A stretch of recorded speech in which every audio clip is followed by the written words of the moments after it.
Yes guys, Evertech back with another video, and this is a quick look and an overview of the Moto Z2 Force and how I think it compares and performs against all the other flagship phones that are out there at the moment in 2018. So first of all, I just want to touch up on the display, which is a 5.5 inch 1440 21 by 60 16 by 9 535 ppi for the PPI patrol out there. So, you know, it's a good display. It's a Quad HD display. You're going to be getting good, vivid colours on the display. I have no problems or issues with it whatsoever. It looks good. Same as every other display out there. They all look good. Yes, Samsung displays do just have that slight edge on them. But to be honest with you, unless you used to put the phone side by side, you're never going to notice. It looks good.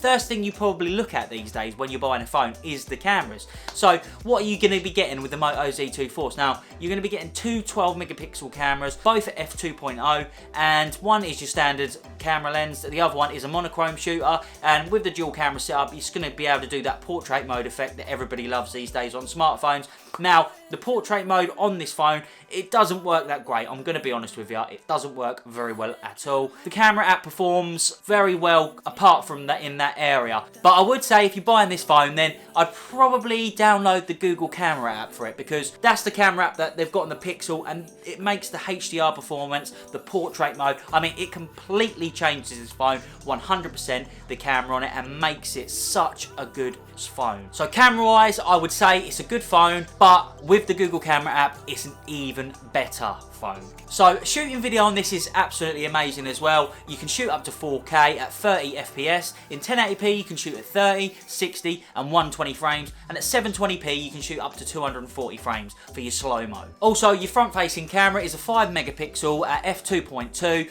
and you've got a front dual LED flash that no other phone at the moment has pretty much got out there, flagship phone anyway. But that's a nice little feature that when you're taking selfies is more than welcome. So unfortunately there's no headphone jack, but at the end of the day, all of the flagships pretty much, apart from the Samsung phones that are coming out these days, you don't have a headphone jack anyway. You have to use that USB to 3.5mm headphone jack dongle. But it's not the end of the world, it's not a deal breaker, but it's just something that I thought I'd mention. So out of the box, you're probably going to be looking at 7.1.1 Nugget on it, but if you go into your software updates, then there should be Oreo 8.0 there waiting for you to download and install to your phone, which is going to bring you up to date with the latest software and make the phone a little bit more smoother to use. But apart from that, I mean, the phone it's been an absolute beast. Everything I throw at it, it just flies through everything. Gaming is great, you know, just browsing the phone every day, using the phone, opening apps, browsing Facebook. It's a smooth phone, it works absolutely flawlessly. I've had no hiccups with it, but that's one of the great things about having stock Android. Like my Note 8 that I used to have, that is running Samsung skin on it, and I did used to get some hiccups with that, but this is the first time I've ever had a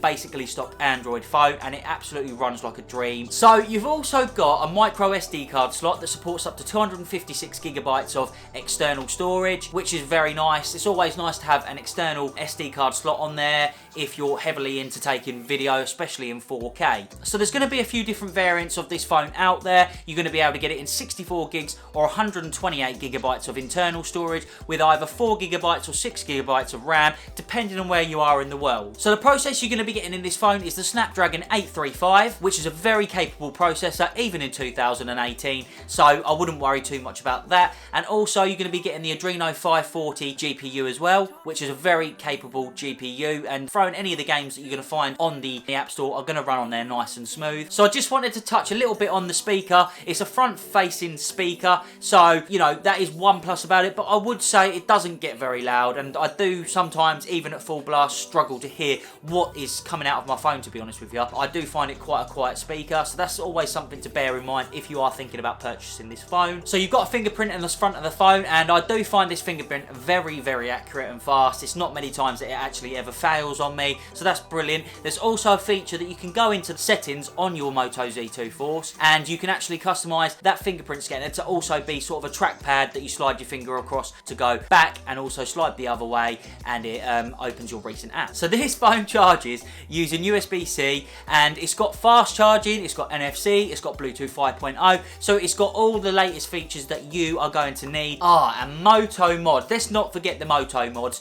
You can get various ones of them. You can get a Hasselblad camera to put on the back of it. You can get a projector mod. You can get new cases to go on the back of it, a car dock. I mean, the possibilities are really endless with it, and they all work absolutely seamlessly with the phone. You just clip and connect, and boom, it's connected and you're on the go. So what do I think about the phone in general? Well, I think it is a really capable phone. It still holds up as one of the best flagships out there to date.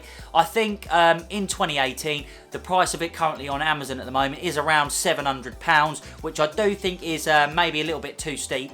But still, it is a brilliant phone, and if you are looking into maybe trying this phone out, I would highly recommend it. So on that note, thank you for watching, guys. I will see you in the next one, and have a good day. Bye.